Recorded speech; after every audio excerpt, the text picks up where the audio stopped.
السلام عليكم ورحمة الله وبركاته. كسر دوادة كوعية سوفت وير عشكين دوادة كوك بوجا عشكين waxaan kaga hadlaynaa capital investment marka lagu sameynayo quick booga. Marka cashirkan wuxuu ka hadlayaa marka ugu horeysa businesska waxa loogu talagalay in investment lagu sameeyo. Marka investmentiga marka la sameynayo si loo diiwaangeliyo cashirkan ka hadlayaa waxaan u gudbinaa qaybtii practicalka kusoo dhawaada asxaabay.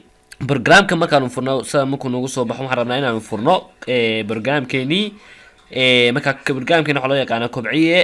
business marka obi baan dhahayaa maadaama uu dooran yahay uu select gareysan yahay marka uu form gareynayo hagaajinaya marka waan iska suganaa inta uu hagaajinayo software keenu ka cashirkeena uu cashir fudud oo markiiba aan ku soo gabagabeynayo saaxiibayaal. markii programku noo soo baxay qaybteena koowaad markaan uu sameeyno capital investment ama ay shirkadda marka la maal gelinayo ama lacagta ugu horeysa la dhigayo waxaad tagaysaa si loo diiwaan geliyo marka ugu horeysa waxaad tagaysaa company then waxaad ka sii tagaysaa make channel interest qaybtaas waa qayb muhiim ah aanu transaction fara badan ka sameyn doono insha Allah casharada soo socda. marka halkaas aan tagana ku duulifo aan shaashadeena iska sameeyaysiino marka aan waxa waataan markii soo dhiganay debit iyo credit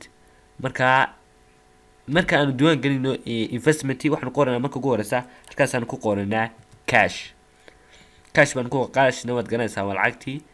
lacagta ka qoranaa maadaama uu lacagtii fahansanay uu soo saarin waxaan taabanayaa akoonada uu soo saaray haduu ku jiro mid hore ugu jiray laakiin hadii uu ku jirin aniga ku darsanaya waxaan dhahayaa add new baas ku daraya. marka cashku qaybtii ka tirsan yahay inta wuxuu ka tirsan yahay qaybta bankiga then continue maas ka dhahaya marka halkan waxa ku qoraya cash uma halka ku qoraya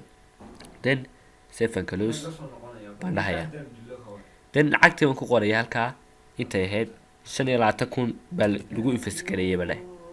halkan waxaad ku qoranaysaa investmentigii la sameeyay maadaama investmentigii uu magacayga uu aqoonsaneen waxaad halkaas yar flash tire baad soo furanay then add new baad haysaa